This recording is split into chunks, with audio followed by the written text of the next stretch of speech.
Bismillah, wassalamualaikum warahmatullahi wabarakatuh. Rekan-rekan viewers, saya bersama dengan Pak Muhammad Aris di Agen Pos Raden Saleh, gitu ya. Jadi ini adalah tayangan perdana kita untuk program berlari, ya. Jadi program berlari itu adalah berani lepas riba. Jadi secara kebetulan Pak Aris ini dia ada di dalam irisan program yang memang lagi hangat-hangatnya ya di komunitas kita. Yang pertama berkenaan dengan kerjasama dengan kantor pos sendiri, ya ternyata Pak Aris ini sudah menjadi agen pos sejak 2012. Kemudian yang berkenaan dengan program berlarinya yaitu berlari lepas riba, ini kita akan menjadikan Pak Aris ini sebagai salah satu peserta programnya. Ya, jadi nanti dari lembaga bantuan hukum akan mendampingi Pak Aris secara langsung, tetapi sebelum itu kita akan gali informasi berkenaan dengan apa yang menyebabkan Pak Aris ini bisa terperangkap oleh riba. Ya, Pak Aris, assalamualaikum. Waalaikumsalam warahmatullahi wabarakatuh. Baik, Pak Aris, cerita dong.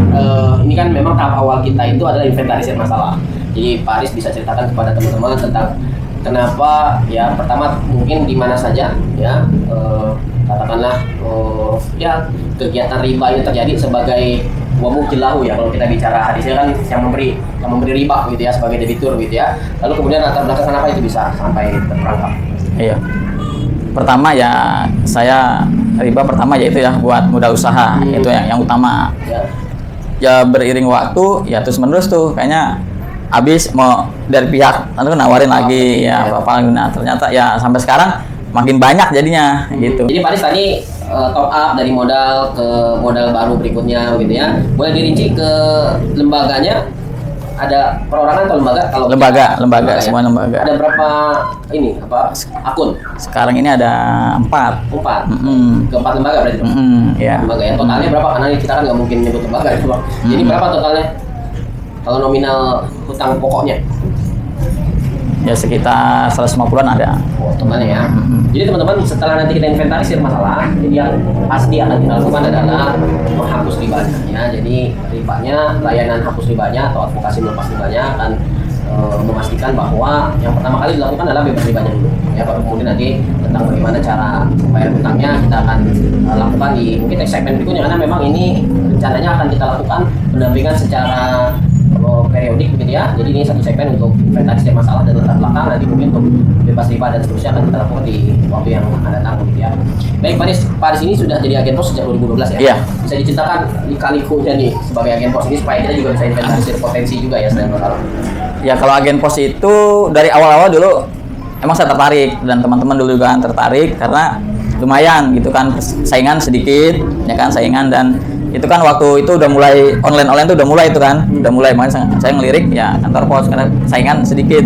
Tapi seiring waktu sekarang ini emang agak persaingan ketat ya, ketat, dan orang melihat image pos yang masa lalu gitu kan, kayaknya kurang diminati gitu sama para online ya. Saya sering kalau ngambil di bisnis online gitu, kalau saya paling banyak tuh 1, 2, 3, 5 paket, tapi kalau yang punya yang sebelah, bisa berkarung gitu. Makanya ke depan ya mudah-mudahan nih yang sekarang ini kayaknya pos mulai berbenah gitu kan, dari aplikasinya diperbaharui segala macam, mudah-mudahan lah bisa bersaing lah ke depan gitu.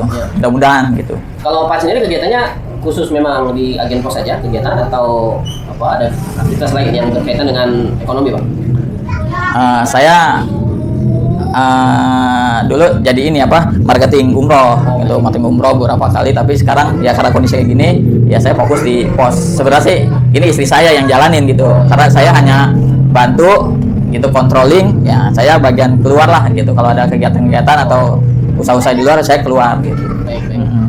Ya teman-teman viewers, jadi kita di 2 tahun terakhir ini memang merasakan hikmah pandemi lah ya. Kalau dulu barangkali ada orang yang mencetuskan bahwa ribanya kecil masih bisa bayar gitu ya. Kalau sekarang semuanya rata, susah bayar semua ya, karena ternyata ketika memang kalau kita bicara riba kan ini kelebihan atas pinjaman. Jadi kalaupun kelebihan itu katakanlah 0,01%, tetap saja kelebihan yang diharapkan. Nah hikmahnya dari pandemi ini yang 0,01% itu pun ya sudah mulai terasa sulit dibayarnya ya, apalagi yang sampai ya di atas itu ya gitu ya. Jadi 0,01%-nya haram, apalagi 100% gitu ya. Makanya dalam hal ini kita juga barangkali merasakan hikmah pandemi tersebut.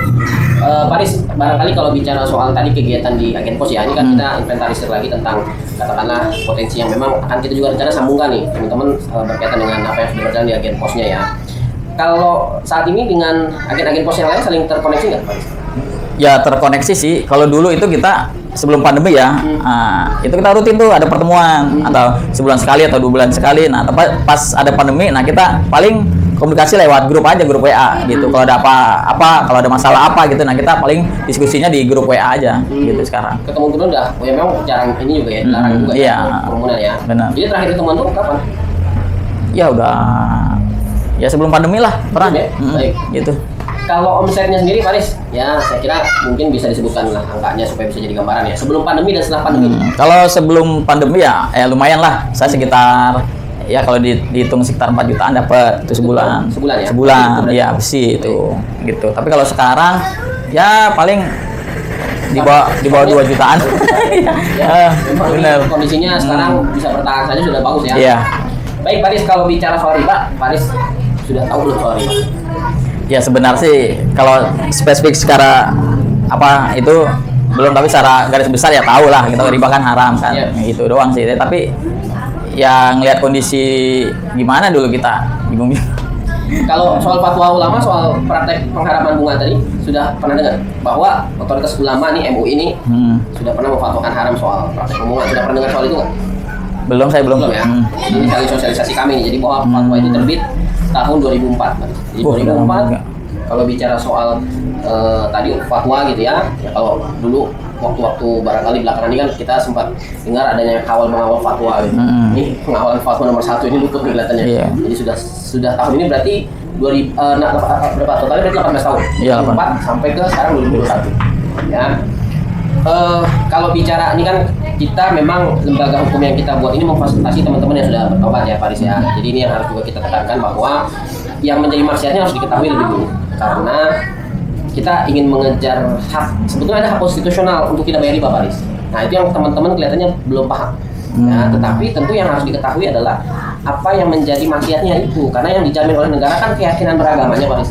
Artinya kalau kita sudah bicara kontrak dan memang terikat perjanjian di sana, lalu itu katakanlah dibenturkan oleh keyakinan kita berkenaan dengan haramnya tadi, nah itu ada hak konstitusional di situ. Nah, dari itu mungkin ini sekaligus sosialisasi juga kepada Pak Aris. Ini kita bicaranya Pak Aris ini sekarang statusnya sudah tobat riba nih Pak Aris. Ya teman-teman. Jadi kalau bicara tobat, ya maksiatnya sudah harus diketahui dulu. Ya maksiatnya debitur adalah membayar riba Pak Aris. Ya jadi ada 2 komponen. Pertama pokok hutang dan ribanya. Yang diharamkan adalah bayar ribanya. Nah, pokok hutangnya tetap wajib dibayar. Nah, itu nanti yang juga menjadi ketentuan kami ketika sudah masuk dalam program, setelah diketahui bahwa itu menjadi maksiat, maka yang menjadi maksiat itu tentu harus di stop lebih dulu sebelum kita masuk kepada hal yang lain. Kan sekarang sudah tahu nih, bayar ribanya haram tuh. Ya, tinggal bicara nanti skema cicilan pokok apakah bisa diberikan oleh lembaga krediturnya atau kemudian ditabung dulu duitnya supaya bisa kumpul sejumlah nilai tagihan pokok hutangnya. Biasanya kan begitu ya. Ada gambaran tentang apa yang nanti mungkin bisa akan kita lalui nih Pak Aris kalau bicara soal stop maksiat ribanya?